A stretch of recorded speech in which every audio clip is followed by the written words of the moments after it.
brought to you by Palvi Agrico. आता शेतीसाठी जे काही लागणार ते घरपोच मिळणार, तेही मोबाईलच्या एका क्लिकवर।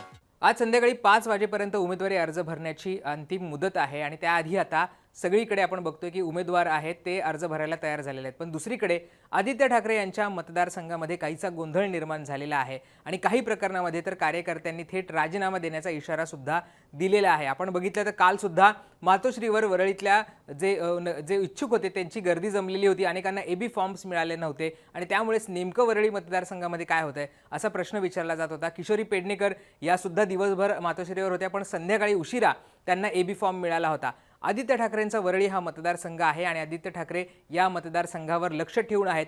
कोणाला उमेदवारी द्यायची, कोणाला तिकीट द्यायचं, या सगळ्यावर आदित्य ठाकरे बारकाईने लक्ष देत आहेत। पण असं असलं सुद्धा आता वरळी मतदारसंघामध्ये ठाकरेंच्या शिवसेनेमध्ये नाराजी रंगल्याचं पाहायला मिळत आहेत। बंडखोर सुद्धा आता आक्रमक झालेले आहेत आणि काहींनी थेट राजीनाम्याचा सुद्धा इशारा दिलेला आहे। नेमकं वरळीमध्ये काय घडलेलं आहे आणि कोणी काय इशारा दिलेला आहे हे आपल्या सगळ्याला समजून घ्यायचं आहे। आपण जर विचार केला तर वरळीमधल्या वॉर्ड क्रमांक 196 मध्ये हा जो वॉर्ड आहे तो खुला झालेला आहे। म्हणजे तो आधी आरक्षित होता, पण तो आता महिलासाठी खुला झाल्यानंतर विभाग प्रमुख जे आशिष चेंबूरकर आहे यांच्या जागी त्यांच्या पत्नी असलेल्या पद्मजा चेंबूरकर यांना उमेदवारी ही निश्चित करण्यात आली आहे।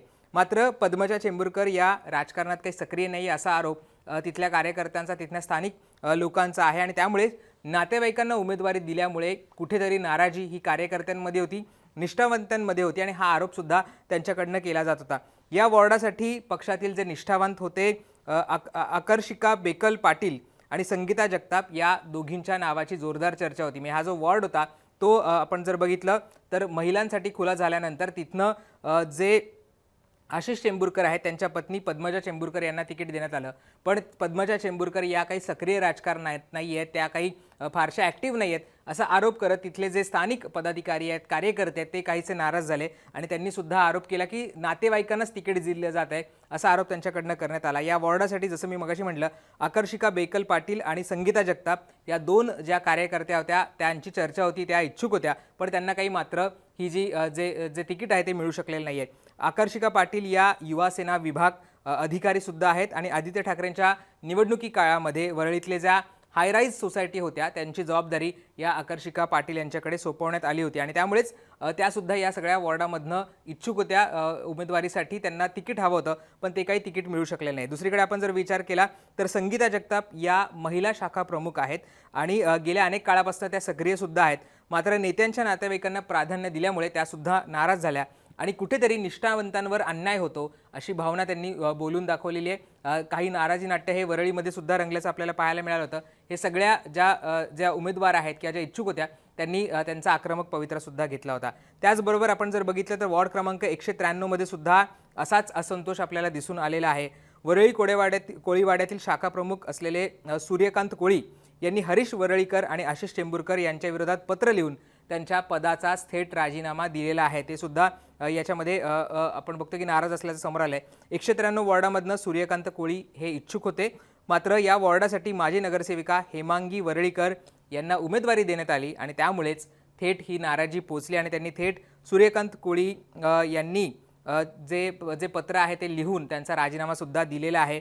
हेमांगी वरळीकर यांना जी उमेदवारी दिली त्याच्यामुळे ते काहीसे नाराज झाल्याचं सुद्धा या सगळ्यामध्ये समोर आलेलं आहे आणि आशिष चेंबूरकर यांच्या विरोधात त्यांनी पत्र लिहून त्यांच्या पदाचाच थेट राजीनामा दिलेला आहे। त्यामुळे या दोन गोष्टी आपण बघितलेल्या आहेत। तिसरं आपण जर बघितलं तर वॉर्ड क्रमांक 197 मध्ये जी जागा आहे ती मनसेला देण्यात आल्याने ठाकरेंच्या शिवसेनेतले जे पदाधिकारी आहेत ते सुद्धा संतप्त झालेले आहेत। म्हणजे 197 जी जागा आहे ती आता मनसेला देण्यात आलेली आहे, पण त्यामुळे सुद्धा ठाकरेंच्या सेनेतले जे कार्यकर्ते आहेत, जे पदाधिकारी आहेत ते संतप्त झाले आहेत।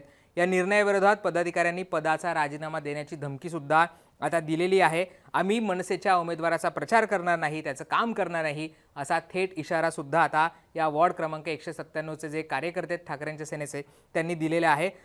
ठाकरेंच्या उमेदवाराने मनसेच्या चिन्हावर निवडणूक लढवावी अशी विनंती आता ठाकरेंच्या शिवसेनेकडनं मनसेला करण्यात आल्याची सुद्धा चर्चा या 197 वॉर्डमध्ये आपल्याला असल्याचे पाहायला मिळते।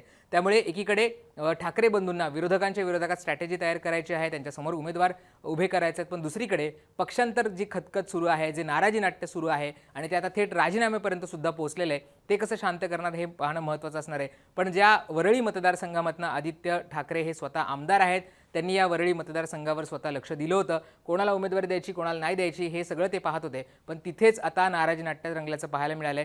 काहींनी राजीनामा दिला आहे, काहींनी राजीनामा द्यायची धमकी दिलेली आहे आणि जो वॉर्ड मनसेला गेलेला आहे त्या वॉर्डमध्ये आम्ही त्यांचा प्रचार करणार नाही असं सुद्धा आता ठाकरेंच्या सेनेकडनं सांगण्यात येत आहे. त्यामुळे आदित्य ठाकरे याच्यावर काही उपाय करतात का, हे जे सगळे नाराज आहेत त्यांना ते मनवायचा प्रयत्न करतात का, हे सगळं पाहणं महत्त्वाचं असणार आहे. पण आपण बघतोय की वरळीमध्ये सध्या तरी आज दिवसभर हा हाय व्होल्टेज ड्रामा आपल्याला पाहायला मिळतोय. आता बघणं महत्त्वाचं असणार आहे की ह्या सगळ्या नाराज बंडखोरी करतायत का, दुसऱ्या पक्षात जात आहेत का आणि तिकडनं उमेदवारी घेत आहेत का, हे सुद्धा पाहणं इंटरेस्टिंग असणार आहे. पण तिकडे वॉर्ड क्रमांक 192 मध्ये मात्र जेव्हा ही जागा मनसेला देण्यात आली आणि यशवंत किल्लेदार हे तिथनं आता मनसेचे उमेदवार असणार आहेत, त्याच्यामुळे इथे आपण बघतो की शिवसेनेचे जे उमेदवार होते, जे इच्छुक होते ते तिथे नाराज झालेले आहे आणि त्यांनी आता थेट शिंदेंच्या गटामध्ये प्रवेश केलेला आहे.